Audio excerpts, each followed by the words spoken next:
നമസ്കാരം. അന്താരാഷ്ട്ര അതിർത്തി അബദ്ധത്തിൽ കടന്നുപോയതിന് BSF ജവാനെ പാകിസ്ഥാൻ കസ്റ്റഡിയിലെടുത്തത് യൂണിഫോം ധരിച്ച് സർവീസ് റൈഫിളും പിടിച്ച് ഡ്യൂട്ടിയിലായിരുന്ന സമയത്ത്. ജവാനെ മോചിപ്പിക്കാനുള്ള ശ്രമം നടന്നു വരികയാണെന്ന് കേന്ദ്ര സർക്കാർ വ്യക്തമാക്കി. ഫ്ലാഗ് മീറ്റിംഗിലൂടെയാണ് ശ്രമം നടത്തുന്നത്. വ്യോമാഭ്യാസത്തിലൂടെ ഇന്ത്യൻ വ്യോമസേന പാകിസ്ഥാന് മുന്നറിയിപ്പ് നൽകിയിരുന്നു. ആക്രമൺ എന്ന പേരിൽ സെൻട്രൽ സെക്ടറിലാണ് വ്യോമാഭ്യാസം നടത്തിയത്. പഞ്ചാബിലെ ഫിറോസ്പൂരിനടുത്തുള്ള അതിർത്തിക്ക് സമീപത്ത് വെച്ചായിരുന്നു ജവാൻ അതിർത്തി കടന്നത്. ബംഗാൾ സ്വദേശിയും BSF 82-ാം ബറ്റാലിയൻ അംഗവുമായ PK സിംഗ് എന്ന ജവാൻ അതിർത്തി കടന്നയുടൻ പാകിസ്ഥാൻ റേഞ്ചേഴ്സ് കസ്റ്റഡിയിലെടുക്കുകയായിരുന്നു. കർഷകർക്കൊപ്പം വിശ്രമിക്കാനായി തണൽ നോക്കി നടന്നപ്പോഴാണ് ജവാൻ അതിർത്തി കടന്നുപോയത്. പാകിസ്ഥാന്റെ ഭാഗത്തെ അതിർത്തിയിൽ മുള്ളുവേലി കെട്ടിയിട്ടില്ലാത്തതാണ് ജവാന് അബദ്ധം സംഭവിച്ചത്. ഇരു രാജ്യങ്ങളുടെയും അതിർത്തിക്കിടയിലുള്ള സ്ഥലത്ത് കർഷകരുടെ നീക്കങ്ങൾ നിരീക്ഷിക്കുന്നതിനിടെ അബദ്ധത്തിൽ PK സിംഗ് അതിർത്തി കടക്കുകയായിരുന്നുവെന്നാണ് വിവരം. ഇദ്ദേഹം കർഷകർക്കൊപ്പം നിൽക്കവേ പാക് റേഞ്ചേഴ്സ് കസ്റ്റഡിയിലെടുക്കുകയായിരുന്നു.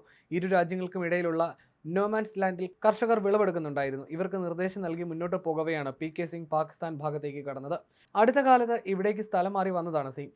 ഈ മേഖലയെക്കുറിച്ച് അത്ര വ്യക്തമായ ധാരണ അദ്ദേഹത്തിന് ഉണ്ടായിരുന്നില്ല. ഈ ഭാഗത്ത് കർഷകരും ഗ്രാമവാസികളും അതിർത്തി കടന്നു പോകുന്നതും പതിവാണ്. സേനാംഗങ്ങളും തമ്മിൽ സഹകരണമുണ്ടായിരുന്നു.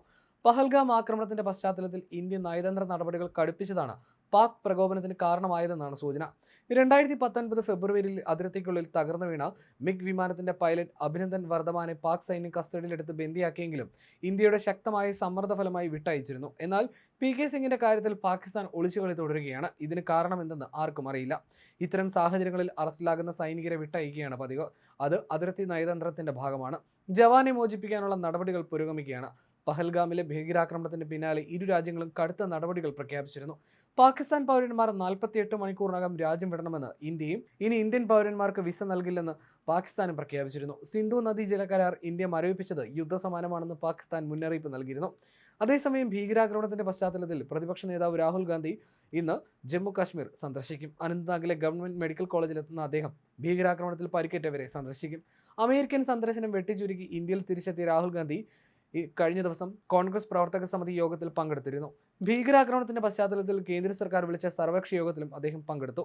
പഹൽഗാമിലെ ബൈസരൺ താഴ്വരയിലുണ്ടായ ഭീകരാക്രമണത്തിൽ സുരക്ഷാ വീഴ്ചയുണ്ടായെന്ന് സർവകക്ഷി യോഗത്തിൽ ആഭ്യന്തര മന്ത്രാലയത്തിലെ ഉദ്യോഗസ്ഥൻ പറഞ്ഞുവെന്ന് പ്രതിപക്ഷം വ്യക്തമാക്കിയിരുന്നു.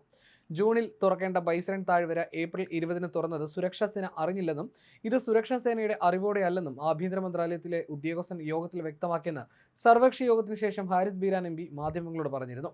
സുരക്ഷാ വീഴ്ചയുണ്ടായോ എന്ന് പരിശോധിക്കണമെന്ന് പ്രതിപക്ഷം യോഗത്തിൽ ആവശ്യപ്പെട്ടു. കൂടാതെ പ്രധാനമന്ത്രി നരേന്ദ്രമോദി സർവകക്ഷി യോഗത്തിൽ പങ്കെടുക്കാത്തതിനെക്കുറിച്ചും പ്രതിപക്ഷ കക്ഷികൾ ചോദ്യമുയർത്തിയിരുന്നു. ബൈസരൺ അമർനാഥ് യാത്രാ സമയത്താണ് സാധാരണയായി ബൈസരൺ താഴ്വര തുറന്നു കൊടുക്കാറുള്ളതെന്നും ഏപ്രിലിൽ തുറന്നത് സുരക്ഷാ സേന അറിഞ്ഞിട്ടില്ലെന്നുമാണ് ഉയർന്ന ഉദ്യോഗസ്ഥൻ യോഗത്തിൽ അറിയിച്ചതെന്നാണ് വിവരം. അന്വേഷണം സംബന്ധിച്ച കാര്യങ്ങൾ രാജ്യത്തെ അറിയിക്കണമെന്ന് ആവശ്യപ്പെട്ടുവെന്നും സേനാ അംഗബലം കുറവായതുകൊണ്ടാണോ ഈ മേഖലയിൽ സേനയെ വിന്യസിക്കാത്തത് എന്ന ചോദ്യത്തിന് മറുപടി നൽകിയില്ലെന്നും ഹാരിസ് ബീരാൻ MP പറഞ്ഞു. ഇതുവരെയുള്ള നടപടികളെക്കുറിച്ചാണ് സർക്കാർ പറഞ്ഞതെന്നും തുടർ നടപടികളെക്കുറിച്ചുള്ള ചോദ്യത്തിന് കേന്ദ്രത്തിന് ഉത്തരമില്ലെന്നും ഹാരിസ് ബീരാൻ MP കഴിഞ്ഞ ദിവസം ആരോപിച്ചു. പ്രത്യേക പാർലമെന്റ് സെഷൻ വിളിക്കണമെന്ന് യോഗത്തിൽ ആവശ്യപ്പെട്ടു. പ്രതിപക്ഷത്തിന്റെ ചോദ്യങ്ങൾക്ക് മറുപടി പിന്നീട് നൽകുമെന്ന് അറിയിച്ചു. മതത്തിന്റെ പേരിലാണ് അവിടെ പ്രശ്നം സൃഷ്ടിച്ചത് എന്നുള്ള പ്രചരണത്തിന് നടപടി വേണമെന്നും പ്രതിപക്ഷം ആവശ്യപ്പെട്ടു.